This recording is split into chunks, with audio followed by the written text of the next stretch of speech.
Alrighty, thanks everyone for joining us for this joint seminar with the Computational Neuroscience Group. It is my pleasure to introduce Zahra Aminzare. Zahra is an assistant professor in the Department of Mathematics at University of Iowa. Her research focuses on applied dynamical systems and partial differential equations. So in particular, she's interested in employing techniques in dynamical systems and PDEs to model and analyze biological phenomena. So today she will share with us some of the related work about stochastic synchronization in nonlinear network systems driven by intrinsic and coupling noise. Thank you very much. Thanks for the invitation. It's nice to be back at Brandeis University, even virtually. So today I would like to talk about a little bit about my recent research, stochastic synchronization. But before that, I would like to start with a little bit of deterministic synchronization, which I started during my PhD. Synchronization is very important. It's we see it everywhere in nature, from flashing fireflies to flocking birds, schooling fish. In all these networks, we see kind of a few components like the individuals, which they are interacting with each other, and they behave similar kind of behaviors. Synchronization is very important for brain functions, from the circadian rhythms or the synchronized brain in communication, speaker listener kind of communication. It's also very important in animal locomotions.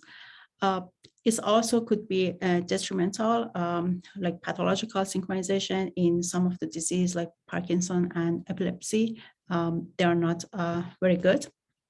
So part of my research is to understand the underlying mechanism of synchronization, especially understanding synchronization based on three main components, which are the dynamics of each individual, the way that they are connected to each other, and the types of the coupling. So the network topology and also the coupling. So today I will talk about synchronization in deterministic network and talk about some sufficient conditions for synchronization, and also cluster synchronization if I allow some heterogeneity to the network. And then I will switch to stochastic networks, and we'll talk about some advantages and disadvantages of noise for the synchronization.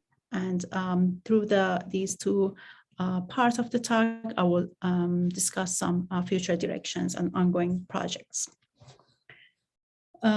So here is a deterministic network that you can see here. We have some nodes which are connected to each other. The nodes can have the same dynamics, homogeneous network, or they can have different dynamics, like heterogeneous network. Each node is described by F or Fi, depending if the nodes are in a homogeneous network or in a heterogeneous network. And then they are connected through a graph, which is what you see here is a graph. The nodes are connected with some edges. So the graph could be weighted, and the weight is described byCijs.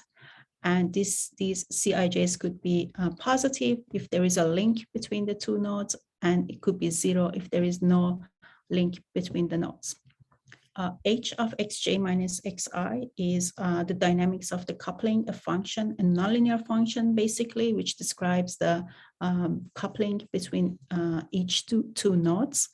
And the main goal is to study the collective behavior of such networks using these three components.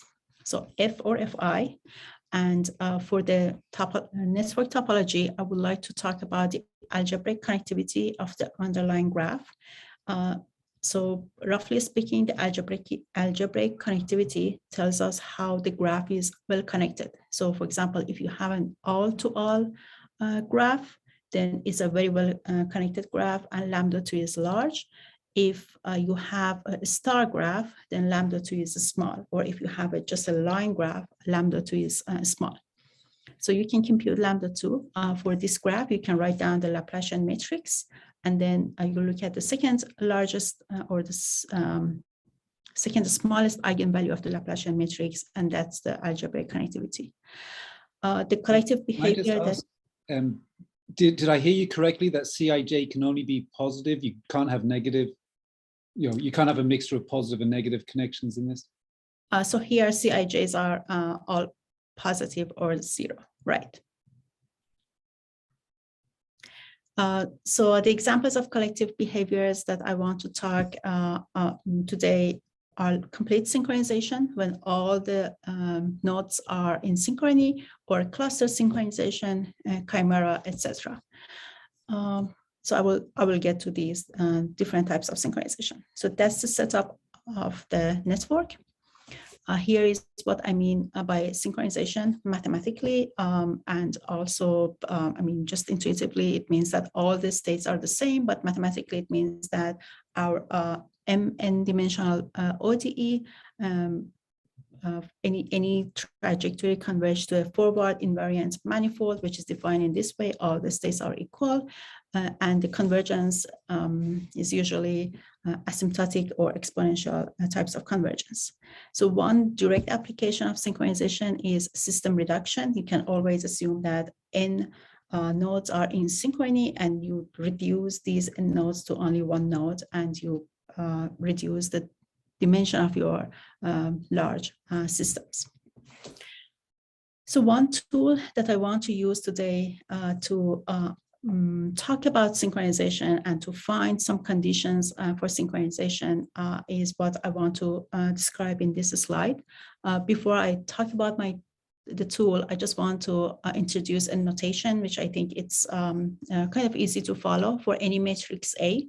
Let's say mu2A. This notation is just 1/2 of the largest eigenvalue of the symmetric part of the matrix A plus A transpose. We can also define another notation, mu2Q of A, for any positive definite matrix Q to be mu2 of QA Q inverse, which mu2 is just, again, 1/2 of the eigenvalue of the symmetric part. So it's easy, well, not very easy, but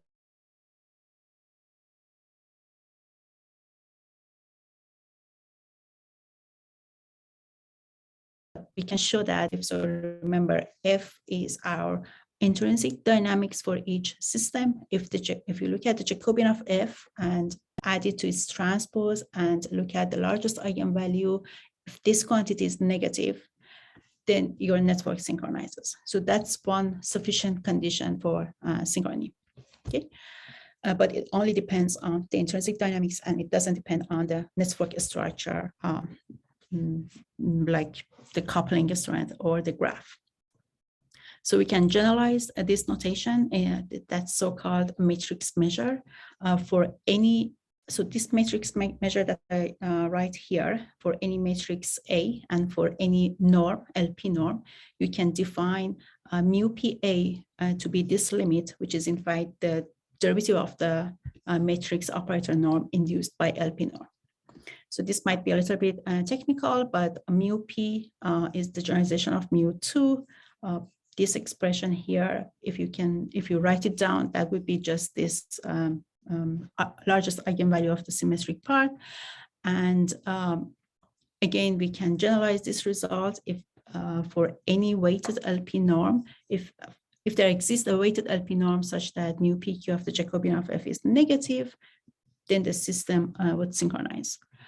So this property for a system, this is a very nice property, and these kind of systems are called contracting in the sense that the trajectories of the systems or the ODE that we have is a contraction map, and that's a very strong property. And these kind of systems, the contracting systems, they have many strong properties. For example, here, this is just one example of contracting systems, a simple biochemical model.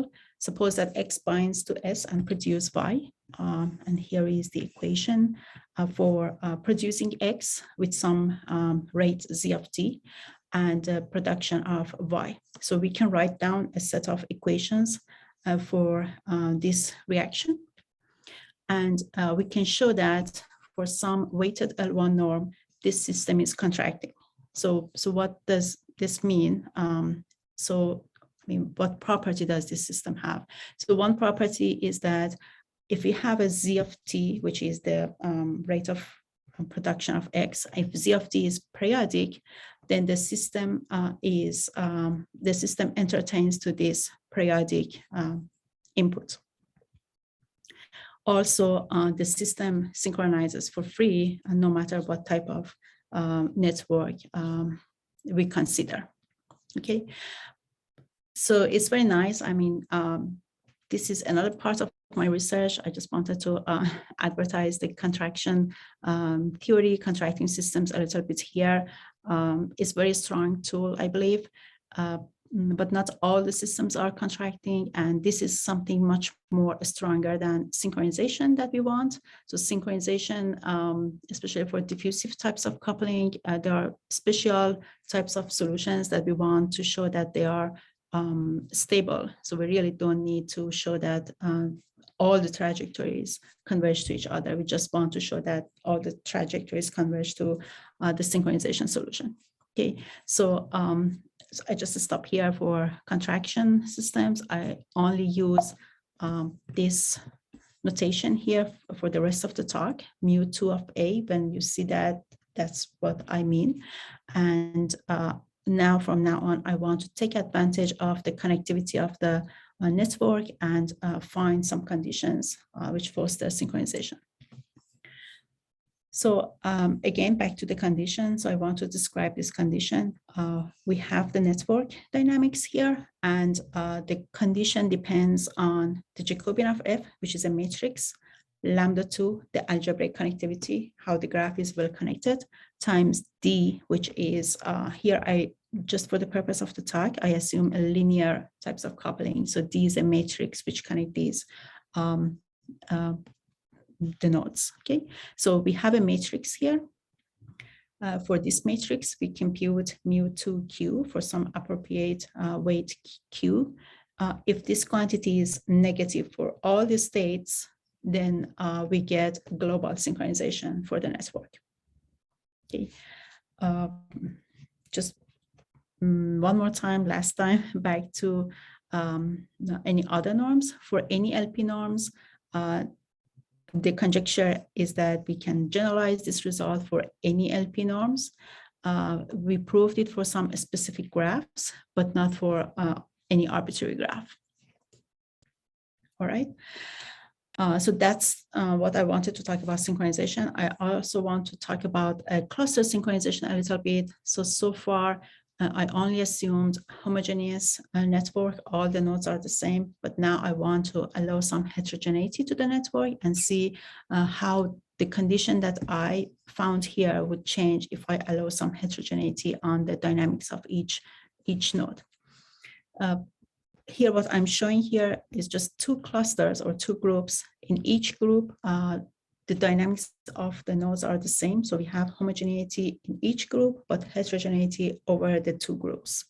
And that's what I mean by cluster synchronization. All the nodes in the orange network would synchronize, and all the nodes in the blue cluster would synchronize, but they will not synchronize to each other. Again, mathematically, it means that our network would admit a forward invariant cluster synchronization manifold, which is defined to be all the nodes in all the states in one cluster are equal, and all the states in the other cluster are also equal, but they are not equal to each other. Another direct application would be system reduction here, the same as what we had for synchronization. So we can, for example, in this case, the 8-dimensional or 8m dimensional system would reduce to 2m dimensional system. All right. So how do you find conditions for cluster synchronization? We just need some conditions on our graph. So one condition is that in each cluster, the nodes are identical, and the other condition is that we have cluster input equivalence. So this means that each node in one cluster receives the same input from the other clusters. So for example, here the two blue nodes, they get the same input from the orange cluster. So the input from this node is the same as the input from the other node. Okay, so we need this necessary condition in order to get an invariant cluster manifold. So if I decompose this graph, so this graph gives us 3 subgraphs. So two subgraphs are related to the clusters, and one graph, the gray graph, is the graph which connects the 2 clusters. Okay, so for each of these graphs or the subgraphs for the clusters, I can find a second eigenvalue of the Laplacian matrix. I have algebraic connectivity, and then I also have an algebraic connectivity for the gray graph, which connect all the clusters to each other. So in total, I have n+1 algebraic connectivity. So I look at one graph or one cluster, I compute the Jacobian of f, I subtract lambda to id. So far from here to here is what I had before for one cluster. And now I subtract lambda 2d, which is the algebraic connectivity of the overall graph. So if this quantity is negative for all the clusters, then I get cluster synchronization. This means that all the nodes in each clusters would synchronize to each other, but not necessarily to the other clusters. Okay, so that's a condition, again, based on intrinsic dynamics, based on the network topology and the coupling, and this gives us condition for cluster synchronization.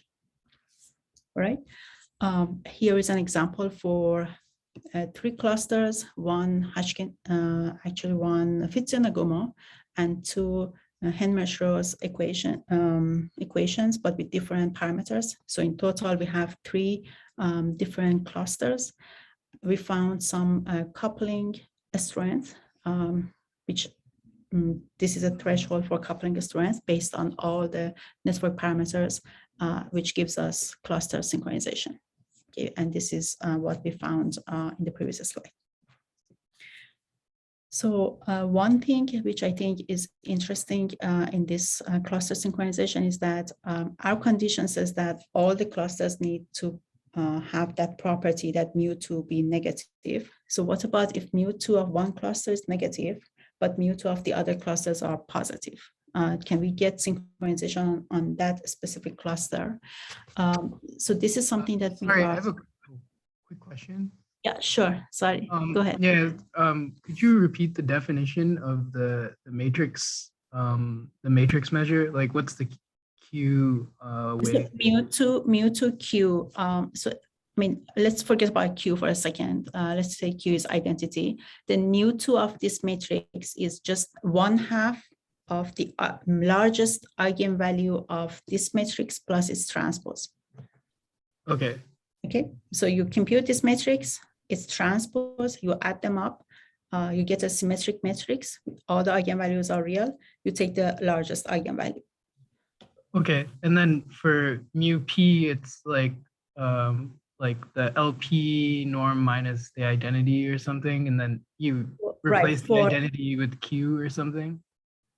So for mu p, first of all, for mu p, if p is 1 or infinity, you have some formula for mu1 and mu infinity. Otherwise, you don't have any formula. The rest would be kind of abstract math. Okay. Okay.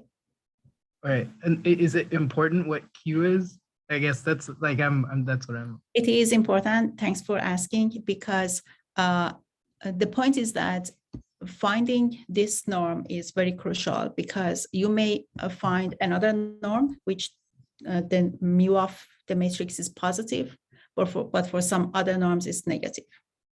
Okay. Okay, so there are no relation. I mean, these are matrix measures. They are not the same as norms, so you cannot compare them. So it might be positive for one norm and negative for another norm. So that's why if you can find a norm such that this quantity is negative, then you can get synchronization. Okay. All right. Thanks. Can I add? Is it fair to say that a lot of the art is to find the right norm for which it converges, right? Absolutely. A lot of the work is hidden in this queue. That's what I spent half of my PhD for. Yeah, right. Yeah. So it's like, if you want to compare with something, it's like finding the right Lyapunov functions for stability. Okay. All right, so back to this question, which is an open problem yet. So so here we have like a network of 200 physiognomoma. I mean, I'm just showing you 10 of them. So 100 is connected through a complete graph. Another 100 is connected through a star graph. And then each node in one cluster is connected to one node in the other cluster. And we see that one cluster satisfies this condition, the other cluster doesn't satisfy this condition, and the cluster that satisfies this condition synchronizes, but the other cluster doesn't synchronize. Okay, so so that's something that we are trying to understand. I mean, we are trying to prove something for that, if this can be true for any networks, and what the right condition would be for the network. Okay. All right. So that's the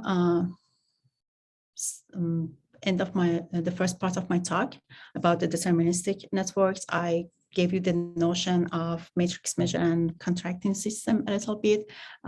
Found some conditions for complete synchronization in homogeneous networks, and then I allowed some types of heterogeneity to the network, and found some conditions for cluster synchronization. And so the point is that so far we proved everything for diffusive type coupling, but I know that especially in for this audience, synaptic types of coupling is also very important, kind of arbitrary nonlinear coupling. So this is something that we are working on to generalize the result to such networks. Or before that, we are trying to compare the gap junction and the synaptic coupling and see how they, I mean, is there any relation between these two for the synchronization?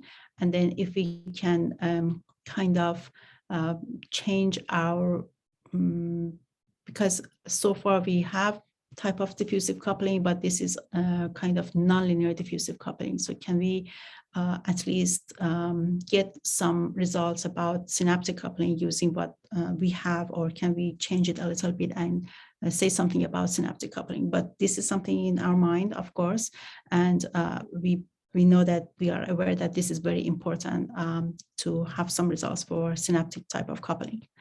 And the other thing is that so far I just looked at undirected network. The directed network is also important, and this is something that I did a little bit during my postdoc, working on central pattern generators and animal locomotion. That's the network that I gave you, that I showed you in the first slide. So the CPG is an indirected network, and we would like to generalize these results to indirected networks and find some conditions for synchronization, and in particular cluster synchronization. All right, are there any questions up to here? Yeah, I have.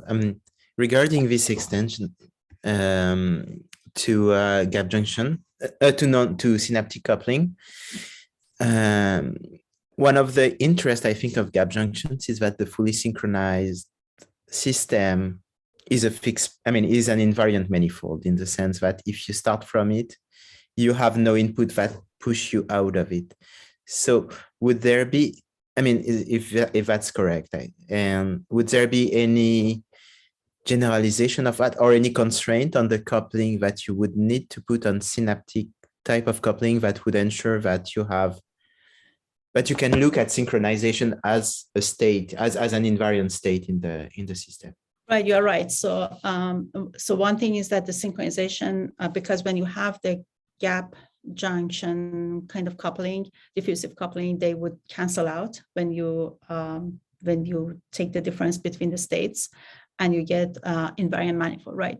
So I think that's the difficulty for generalizing this to a kind of synaptic coupling, because the synaptic term would stay there, and we probably will not get that type of invariant manifold that you are talking about. You're absolutely right. So that's the problem here. And so maybe you'll talk about that in the rest of but I know you have worked on approximated synchronization where you put the depths to. So, right, exactly, right. So that's for the noise, yes. Yeah. Would you need something like that for synaptic coupling or a completely different type of? So even for approximate synchronization that I will talk about, I consider a perfect synchronization manifold. And then the way that I define convergence is that the error is bounded. So we will not converge the synchronization manifold perfectly. We will get close to that. So we are staying in a close relation. So yeah, I think you're right. So we can use the same trick for these kind of synaptic coupling. But the point is that we see synchronization for synaptic coupling, right? Yes. Yeah. But we don't but it's see a collective solution. It's not the same solution as uncoupled. That's what I mean. That's, I think, one difficulty, right? Because you generate your own input. This is maybe. No, I would be happy to discuss this, but I'm saying that if we see this perfect synchronization for synaptic coupling, if we want to prove something theoretically, it should be for an invariant synchronization manifold, right? Right. Yes. So it's a little bit different from the approximate synchronization because there we really don't see perfect synchronization. All we see is the approximate synchronization.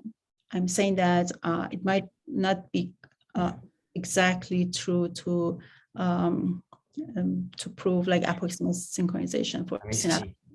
So what? Yeah. So sorry. So I just summarized, but maybe I'll let you go. But you will find exact synchronization on a manifold, except that this solution will not be the same as the uncoupled solution. It will be a solution that is created because with the gap junctions, you have zero input when you are synchronized. With the synaptic coupling, you may have an input, but still you will live on that, but it's not going to be the same solution as if it was uncoupled. Yes. Yeah, I agree. Yes, absolutely. Right. Okay. Yeah. All right. Other questions, comments? All right, so let me talk about noise a little bit. We know that the biological systems are quite noisy. I got interested in noise like 2-3 years ago when we observed some noisy data for our cockroach locomotion project. And I just decided to understand some, theory about that. So by noisy network, I either mean that the nodes are driven by the same noise, like the one that I'm showing here, or they are driven by independent noise, or the connection between the nodes are noisy. All right. Okay. Again, here is the dynamics for the network. Each node is described by a deterministic part as before and a stochastic part. G of xi, I will refer to that as multiplicative noise. And if this G is constant, independent of x, I will refer to as additive noise. And then we have this winner increment. Again, we have a graph which connects these nodes with weight Cij, and then coupling dynamics is epsilon times Cij's times h of xj minus h of xj and xi. All right. I consider two cases here. Either DWIs are all equal, common noise, or they are independent. Okay. I want to find some conditions based on F, sigma, G, Cij's H, by Cij, I mean, again, the second eigenvalue and H, and find some conditions for a stochastic synchronization. What do I mean by a stochastic synchronization mathematically? Just to remind you that an invariant set for an SDE means that you have a set, you start with the set, you will stay on the set with probability 1. And here is the synchronization manifold again. A network stochastically synchronizes if this S is stochastically invariant, and the solutions converge to this this manifold exponentially fast. So we have pith moment stability, and we have almost sure stability in these senses. And so let's look at the first case. So this is a paper just accepted for biological cybernetics. And in the first case, we assume that all the systems are driven by a common noise DW. We have some conditions on F and G, and I want to use these constants to find a synchronization rate. So F, this condition here is called one-sided Lipschitz condition. So I want to find some C bar F, which is an upper bound for F. And this is equivalent to the notation of mu2 that I talked about in the first part of the talk. So this is also called quad condition in control community, or one-sided Lipschitz, or just the matrix measure induced by L2 norm. Here is another condition for G. Indeed, we need some of these conditions for our STE to have a unique solution. So I'm not adding more conditions to our system in order to get synchronization.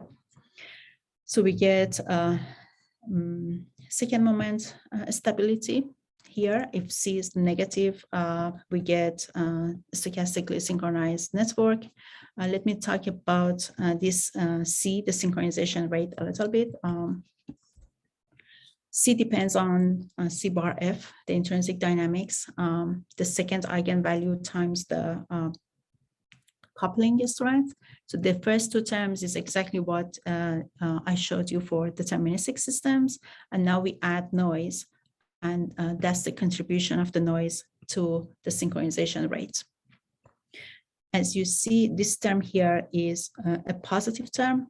So we may think that, okay, if we add a positive term to our synchronization rate, that would make things worse. And you are absolutely right. That's what I am showing here for 10 van der Pol oscillators, which are coupled through a random graph.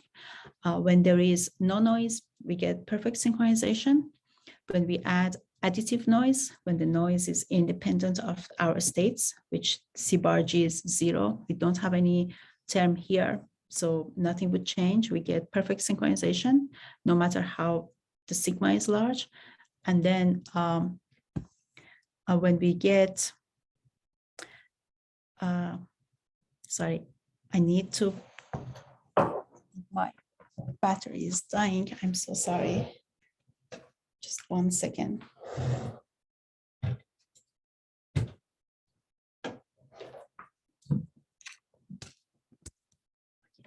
That's sorry about that.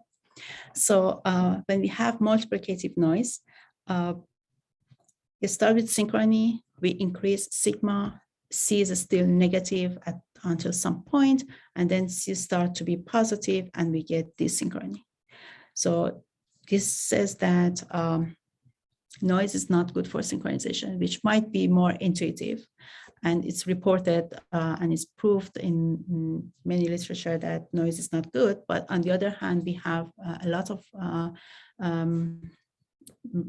work that shows that noise is good for synchronization. So where is that part? I mean, what is missed here in our calculations? So here in the second theorem, I want to put more conditions on G, the noise, in order to get advantage of noise. So if I assume that G is bounded below by a linear term, then I can show that noise can be beneficial for synchronization. So there are a lot of terms here. I mean, I will explain some of them in the next slide, but all I want you to get from this slide is that using this new condition for our G, I want to show that we get either pith moment or almost sure types of convergence for our synchronization manifold. So let me explain here a little bit what the terms are. This part of the term, the first three terms is what we had before. And if it was negative, we got synchronization. Now, I'm adding another term, which depends on the lower bound of the noise.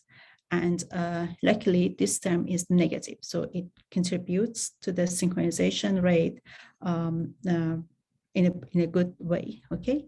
So this means that if the first three terms is negative as before, adding another negative term make the synchronization even better. So if the first three terms are positive, then we are adding a negative term and it might be negative overall and we get synchronization. So here is an example for 3 van der Pol oscillators when there is no edge coupling, of course. So we don't have any synchronization when there is no noise because there are 3 van der Pol oscillators with different initial conditions. And then we start to add a particular noise with a lower, which is bounded below by a linear function. And then we see that the synchronization error starts to decrease and decrease until it reaches 0. So noise can be beneficial for synchronization. And that's the example, and that's the theory, okay? There's a pitfall here, which we are exploring. The point is that if we want to have oscillation, and if we want to maintain oscillation in our systems, then this noise may be detrimental for the oscillation. Here, I'm showing you the time series of Xi and Yi, X and Y for the van der Pol oscillators. We have noise intensity equals 0.4, which is the point that we get synchronization, of course. And we see still oscillation. But if I increase the noise intensity, of course, we still have synchronization, even better synchronization, but the oscillations are getting worse and worse. So here is just a trade-off between, the robustness of noise-induced synchronization and the precision of the oscillators. And this is the project. I said topic of future studies, but this is something that we are working on currently. And the idea is to find the statistics of the time series of the oscillations in terms of noise and see how the noise would change the statistics of the oscillations. I had a question about this. Time series. Yes, go ahead, Thomas. What would happen if you continued to increase sigma? Here? In terms of the oscillation, you mean, or in terms of the synchronization? Synchronization. So synchronization is getting better and better. But the point is that we may lose oscillation, which in the case of van der Pol or Fuzzy-Nagumo, we may jump to the higher branch and get the fixed point. So if you don't mind to jump from oscillation to fixed point, I think we still get synchronization.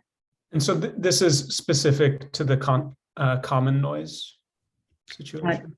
This is still the common noise. Exactly. Okay, yeah. Thanks. Yes. Other questions? All right. Right. So now I think we can move on to independent noise, which the behavior is a little bit different. We don't get perfect synchronization. We still have this synchronization manifold, which we would like it to be invariant, and we want to converge to this synchronization manifold, but the convergence is not, it's not like convergence to the synchronization manifold, but it will converge to a neighborhood of the synchronization manifold. So the pith moment of the error, the difference between any solution and the solution on the synchronization manifold would be bounded by some constant eta. So in some cases, we can explicitly write down eta in terms of the model parameters and also the synchronization rate, again, based on the model parameters. And that's what we did here in this theorem. I let both sigma I and dwi to be different. That's the heterogeneity of the nodes. I have one more condition on G. So far I showed you only time independent G, but it really doesn't matter. G could be time dependent, but here I just need to assume that for one state, it's bounded for any T. And then we have some bounds for the synchronization solution. So that's how we define the approximate synchronization. So we have a synchronization rate, but we also have some error, okay? And here everything is in second moment. So the new synchronization rate would be more or less the same as what we had before, a little bit difference in the noise term. And then here is the constant term, which depends on, of course, the number of the nodes in the network and the bound for G at state 0, and also the bound for the synchronization solution and the bound for the noise. So these are, most of them are like positive constants. So we know that eta is constant, a positive constant, non-zero, when we have independent noise. So what does the theorem says? So unlike the common noise, that the additive noise had no effect. So here the additive noise is also become important, the same as multiplicative noise, and both of them would kind of ruin synchronization. Here, synchronization error versus sigma for the same 10 van der Pol oscillators. And when we start sigma, as you see, eta would increase, then we get this kind of increase in the synchronization error for both cases. Questions? Oh yeah, excuse me. Would you mind explain again what is the difference between multiplicative noise and additive noise? Absolutely, yes. Thank you. So let me get back to this model here. So additive noise is when GXI is a constant function. So it's constant for all the states. Multiplicative noise is when it's different for different states. So G is a function of the state. Okay. All right, thank you. Yep. So the intuition, I mean, it's not really the intuition, but if you do the analysis, if the sigma I and DWIs are all equal, when you want to find the synchronization, you subtract XI and XJ, and then these terms would disappear if you have a constant G here. But here, even if G is constant, since either sigma I or DWI are different, or indeed DWIs are different, then you are subtracting a constant DWI from another constant DWI, so they will not disappear. So they would affect the synchronization. Okay. All right. Again, this is not good for synchronization. How can we take advantage of noise for synchronization? The same trick as before. We need a linear lower bound for the multiplicative noise, and this new lower bound, which we show by C lower bar K, that contribute to the synchronization rate in this way, and that would subtract a term and make the synchronization rate better. If the system already synchronizes, subtracting this term make it to synchronize faster, so it expedites synchronization or approximate synchronization. And if the system is not synchronizing, then you can, if you increase sigma I, then the whole term becomes negative. So it, even if the whole term is not negative, because we should be careful about the coefficients here and there, because when you increase sigma i's, you're also increasing sigma i's here. And what we observed was that it, at least it mitigates desynchronization to some extent. So here, there are 3 van der Pol oscillators, which are connected to sinusoidal edge coupling, like the coupling that you see, for example, in chromato models. You may say that, okay, we get synchronization if there is no noise. You are absolutely right. But the point that we are, the time that we are computing the synchronization error, the system is not synchronizing yet. So we have some synchronization error. And then we start to increase sigma. And this increasing sigma make the synchronization error smaller. So that's where we are expediting the approximate synchronization. And then it stayed approximately synchronized for some intermediate value of sigma. And then it, when we increase sigma, that synchronization error increases. So I didn't show you eta in this case. It's very complicated, but it depends on sigma. And if you increase sigma, of course, the synchronization error would also increase. Okay. I didn't talk about the edge coupling, but the edge coupling is also the same as this case, the last case, because you can either think that the nodes are driven by different noise from a source or from like internal perturbations, or they are perturbed by other nodes or other neurons in the network. So the analyses are a little bit different, but the result is that is exactly the same as what I showed here for approximate synchronization for different noise which are driven any nodes. So here is a summary of the second part. I talked about stochastic synchronization in homogeneous networks. I mean that the nodes are driven by the same kind of noise. You can think of, for example, quorum sensing types of connection for the nodes. All the nodes are driven by one source. If that source is an additive common noise, they would have no effect on synchronization. But if it's multiplicative noise, it may foster synchronization. I talked about approximate synchronization. That's where we have like independent noise in the system. It could be independent noise driven each node, or it could be independent noise which drives the connection between the nodes. Okay. So I talked about this exploring trade-off between robustness of noise-induced synchronization and the precision of the oscillators. I think this is very important at this point. I talked about complete synchronization versus cluster synchronization for deterministic systems. So I think with the same ideas and kind of similar conditions, we can show cluster synchronization in the case of noisy networks. And again, generalizing the result to kind of synaptic types of coupling is also very important. Right, I think I will stop here. I don't know if I typed a lot. I'm sorry about that. Well, thank you very much for such an interesting talk. Please feel free to ask Zahra questions if you have any.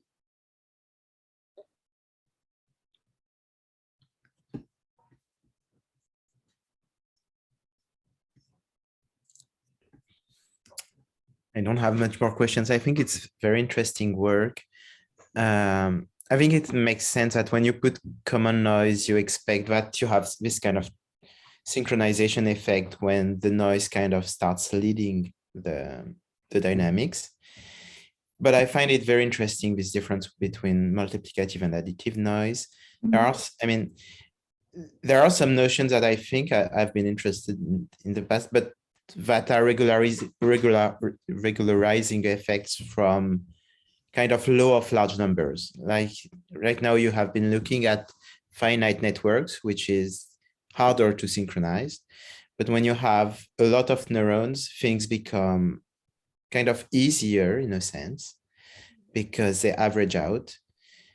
But the notion of synchronization that we have is more probabilistic. I think it's a probability distribution that becomes synchronized rather than the trajectories themselves. I don't have more questions. Look at any kind of the Fokker-Planck equations, and then you look at kind of synchronization in the sense of PDEs? What I've been doing, yeah, we did that, but we also had some models where we proved that happen to have Gaussian solutions. So when they have Gaussian solutions, you can look at the mean and variance. And it happens at the mean, I mean, it happens that the neurons in the network have the same probability distribution, and then the mean is the same, and it's a periodic mean.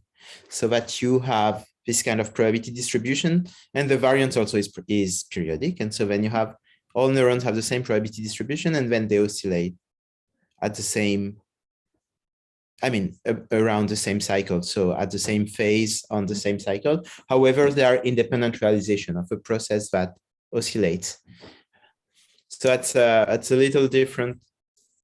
It's a different notion of synchronization, which is more in probability distribution than this. Yours is stronger in the sense that it's pathwise, in the sense it's. So the other thing that we are looking at right now is kind of phase synchronization.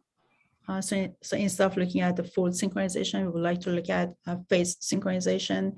And our approach is to reduce the model to its, I mean, using phase response curve idea to reduce it to phase equation.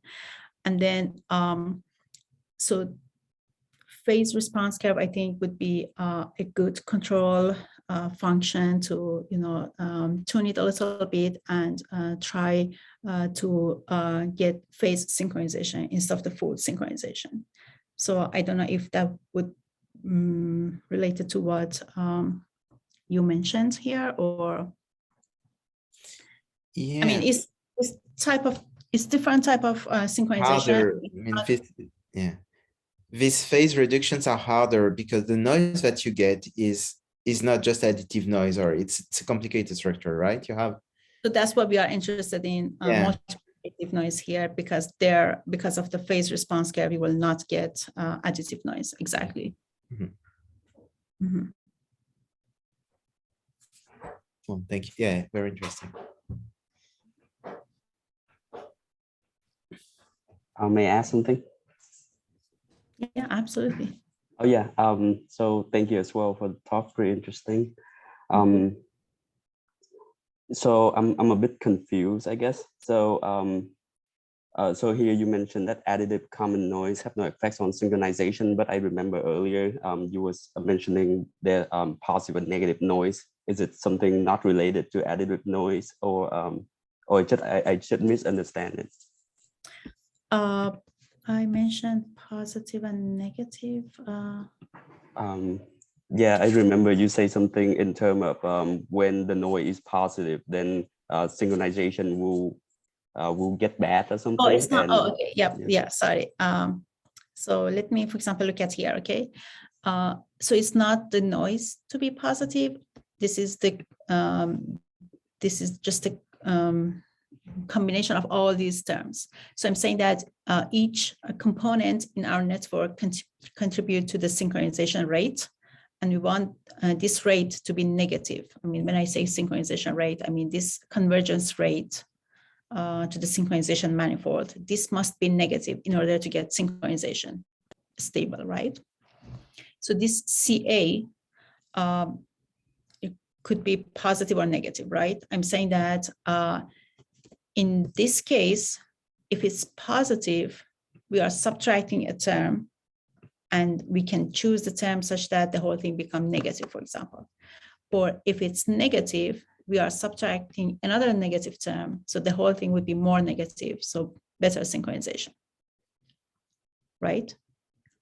But if I get back, I mean, even I can explain it here. So the additive versus a multiplicative depends, I mean, that's where we see the effect of multiplicative versus additive noise. So here, if C bar K is 0, this means that we have an additive noise.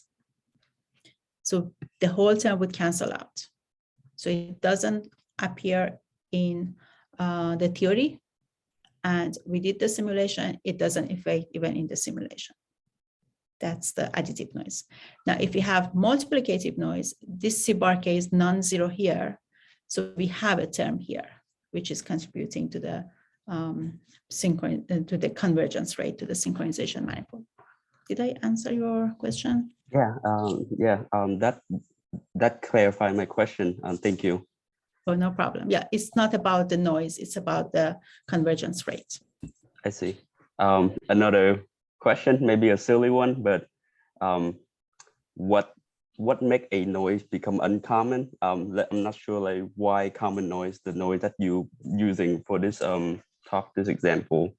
So yeah. right. So I think common noise, for example, you can think of, I don't know if you are familiar with like Chrome sensing model. So it's like, so you can think that there is an environment, fixed environment, and there are some cells or molecules or I don't know, neurons, which are inside this environment, and they get some effect from the environment. So if the environment is fixed, it's sending the same signals to all the nodes.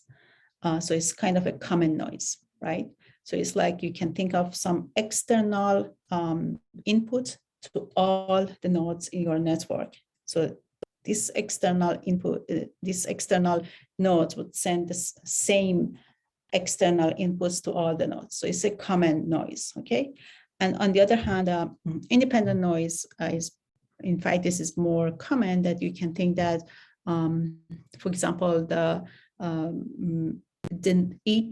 each node or each neuron, they have like different kind of perturbations independent of the other nodes. They have some kind of noisy perturbation inside them, but this is kind of independent of the other nodes. So I think both of them are kind of useful, and I mean, people can see it in different biological systems.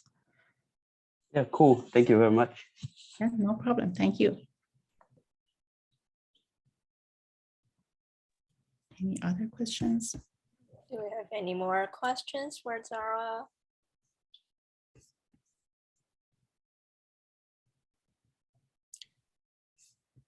Alrighty, I think we will wrap up here for today. I'd like to thank our speaker Zahra again, and everyone for your participation. Have a wonderful Wednesday, and hope to see you all next Wednesday as well. Take care, everyone. Right, thank you. Thank you.